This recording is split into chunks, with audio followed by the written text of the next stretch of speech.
Christ est ressuscité. Chers amis, nous terminons aujourd'hui avec le passage de la tentation de Jésus dans le désert. C'est Matthieu au chapitre 4, verset 11. Alors le diable le quitte, et voici que des anges s'approchèrent et ils le servaient. Après que Jésus ait vaincu les tentations, qu'est-ce qui se passe? Le diable le quitte, et voici que des anges s'approchèrent et ils le servaient. Les anges et les démons, nous ne les voyons pas, mais ils existent réellement. En fait, il y a tout un monde invisible, un monde que nous ne voyons pas avec nos yeux de chair, mais qui est réel. Et la révélation nous a dit que lorsque Dieu a fait ce projet de créer l'homme à son image et à sa ressemblance, Satan, l'ange de lumière, Lucifer, s'est rebellé contre Dieu et lui a dit Dieu, tu n'aurais jamais dû le faire et je vais te montrer que tu ne devais pas le faire. Je vais faire que eux me choisissent, moi, comme leur maître, au lieu de toi, parce qu'ils sont faibles. Et un tiers des anges s'est allié avec Lucifer, et donc un tiers des anges sont déchus et sont devenus des diables, des démons qui luttent contre Dieu et contre l'œuvre merveilleuse de Dieu, le chef-d'œuvre de Dieu qui est la créature humaine. Tu es un chef-d'œuvre. Dieu t'a créé comme un chef-d'œuvre et son plan pour ta vie est un plan merveilleux. La bonne nouvelle, c'est que seulement un tiers des anges se sont révoltés contre Dieu. Et donc, 2 tiers des anges sont toujours avec Dieu et sont à notre aide.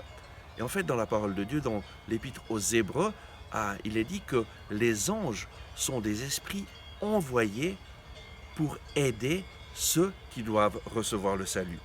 Et donc, Dieu nous envoie ces anges pour nous aider dans notre chemin, pour nous guider, pour nous aider dans la tentation. Et ils viennent pour nous servir. Ils viennent pour nous aider.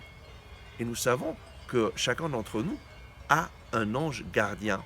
Lorsque Dieu crée une personne, lorsqu'il met un esprit dans un corps humain, alors au même moment, Dieu nous donne et donne à chaque être humain un ange gardien. Tu as un ange gardien, un ange qui prend soin de toi, mais peut-être que tu ne penses jamais à lui, peut-être que tu l'as complètement négligé. Et lorsque nous négligeons le monde spirituel, en fait, nous passons à côté d'une aide extraordinaire que Dieu veut nous donner, que Dieu nous a donné, mais nous faisons comme si cela n'existait pas.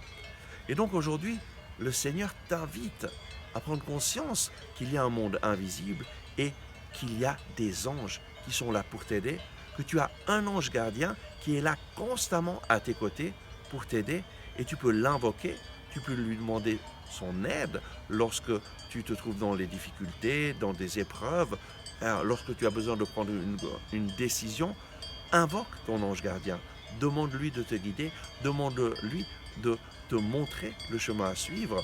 Et lorsque tu es dans des situations où tu as besoin de l'aide de Dieu, aussi demande au Seigneur de t'envoyer ces saints anges qui t'accompagnent, qui te protègent et qui te guident. Aujourd'hui, le Seigneur veut ouvrir tes yeux au monde spirituel.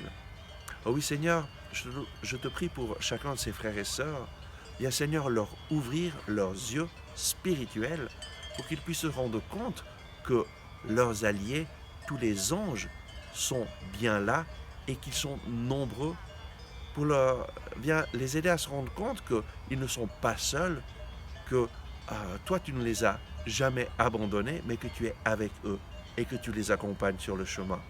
Viens Seigneur les bénir et les remplir de ton Saint-Esprit. Amen. À tout bientôt. Merci d'avoir regardé ce message. J'espère que vous l'avez apprécié. Nous mettons en ligne de nouvelles vidéos chaque jour afin de vous inspirer et de vous encourager. Donc, n'oubliez pas de vous abonner à notre chaîne, de cliquer sur le bouton j'aime et d'activer les notifications. Si vous avez aimé ce message, je vous invite à le partager avec vos amis. Ensemble avec ma communauté, nous prions pour vous et votre famille. À demain.